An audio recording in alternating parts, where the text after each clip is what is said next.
अस्सलाम वालेकुम बच्चों, ओज़ोन लेयर के डिप्लीशन का मतलब ये होता है ग्रेजुअल यानी आहिस्ता आहिस्ता क्या होगा, आपकी ओज़ोन लेयर थिन होना शुरू हो जाएगी।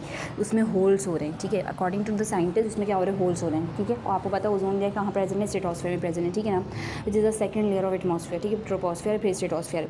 तो ओज़ोन लेयर डिप्लीशन क्या हो रही है, ग्रेजुअल थिनिंग हो रही है किसकी, reduction of the ozone layer in the earth stratosphere. जो ओज़ोन लेयर है वो नॉर्मली क्या कर रही है, अर्थ को प्रोटेक्ट करी। मैंने आपको क्या बताया, जो ओज़ोन लेयर ना वो नॉर्मली क्या कर रही है, अर्थ को प्रोटेक्ट करी by absorbing harmful ultraviolet UVB rays, ठीक है, रेडिएशन फ्रॉम द सन। आपको पता है जो सन से हमारी तरफ जो रेज़ आती है ना वो अल्ट्रावायलेट रेज़ होती हैं और विजिबल लाइट भी होती है। तो विजिबल लाइट की वजह से हम एक दूसरे को देख रहे हैं, हर चीज़ देख रहे हैं। और अल्ट्रावायलेट रेज़ जो आती है ना उनमें कुछ हार्मफुल रेज़ भी होती है। तो ओज़ोन लेयर इतनी अच्छी कि वो सारी हार्मफुल रेज़ को क्या कर लेती है, एब्जॉर्ब कर लेती है और बाकी जो नॉन हार्मफुल रेज़ होती हैं वो अर्थ की तरफ भेज देती है, ठीक है, अर्थ की तरफ भेज देती है। लेकिन आप बेचारे जो क्या बोलूँ लोग हैंगे वो इस बेचारी लेयर को क्या करेंगे, थिन करे जा रहे हैं। हालांकि नुकसान खुद ही को होगा। स्किन कैंसर बहुत ज़्यादा कॉमन हो जाएगा, ठीक है ना। स्किन कैंसर क्या हो जाएगा, बहुत ज़्यादा कॉमन हो जाएगा। क्योंकि जो अल्ट्रावायलेट रेडिएशन होती है ना, जो अल्ट्रावायलेट रेज़ होती है उनमें कुछ हार्मफुल रेज़ भी होती हैं। जैसे कि मैं आपको यहाँ पे बता रही हूँ यूवीबी रेज़ क्या होती हैं, हार्मफुल होती हैं। तो वो इसको एब्जॉर्ब कर लेती थी, ठीक है ना। यूवीबी रेज़ को क्या कर लेती है, कभी भी इसने अर्थ की तरफ नहीं भेजी। लेकिन अब यूवीबी आ रही है तो स्किन कैंसर हो रहेगा, ठीक है। इसकी मेन कॉज है क्लोरोफ्लोरोकार्बन आपके क्या नाम है, आपके फ्रिज में होगा, ठीक है, यानी आपके रेफ्रिजरेटर में, आपके एयर कंडीशनर एसी में होगा, ठीक है। और जब एरोसोल स्प्रेज यूज़ करते हैं ना उसमें भी होता है chlorofluorocarbon release from refrigerator, air conditioner, aerosol sprays.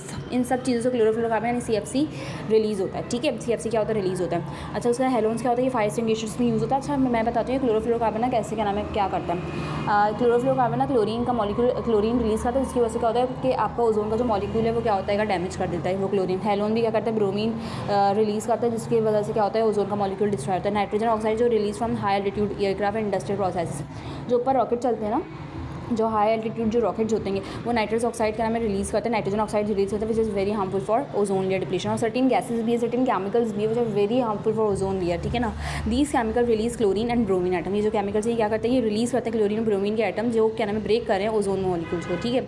तो CFC rise into the stratosphere, CFC बहुत ज़्यादा स्ट्रेटोस्फीयर में बढ़ा, UV rays break them apart, chlorine atoms are release, ठीक है। क्लोरीन एटम्स क्या नाम है रिलीज हो जाते हैं। बट होता कुछ नहीं है, हमारे एटमॉस्फेयर में बहुत ज़्यादा जाहिर सी बात है, हर फ्रिज में क्या नाम है एज अ रेफ्रिजरेंट क्या यूज़ हो रहा है, CFC क्लोरोफ्लोरोकार्बन। तो हमारे एटमॉस्फेयर में बहुत ज़्यादा CFC बढ़ गया, ठीक है। फिर UV क्या करता है, UV रेस की वजह से जाहिर सी बात है आएगी UV रेस सन की तरफ से आई तो स्ट्रेटोस्फीयर में भी जाएगी, तो वहाँ पे जाके क्या करेगी UV रेस क्या करेंगी कि आपके क्या नाम है CFC के मॉलिक्यूल को तोड़ेंगे। जब तोड़ेंगे तो क्लोरीन का मॉलिक्यूल रिलीज़ करेगा। One chlorine molecules destroy thousands of molecule. आप ये देख रहे हो, सिर्फ एक क्लोरीन का एटम डिस्ट्रॉय कर सकता है थाउजेंड्स ऑफ ओजोन मॉलिक्यूल।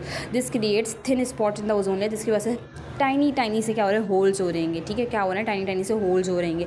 देखो जितनी ज़्यादा UV रेडिएशन पहुँचेंगी ना, UVB रेडिएशन जो कि बहुत हार्मफुल है हमारे लिए, स्किन कैंसर होगा, ठीक है ना, आई प्रॉब्लम्स होंगे और स्किन एजिंग होगी, वीकेंड इम्यून सिस्टम, हमारा इम्यून सिस्टम भी बहुत कम होगा और हमारे क्रॉप्स, हमारा मरीन लाइफ सब कुछ हो जाएगा डिस्ट्रॉय। इकोसिस्टम भी पूरा का पूरा क्या हो जाएगा, डिस्ट्रॉय हो जाएगा।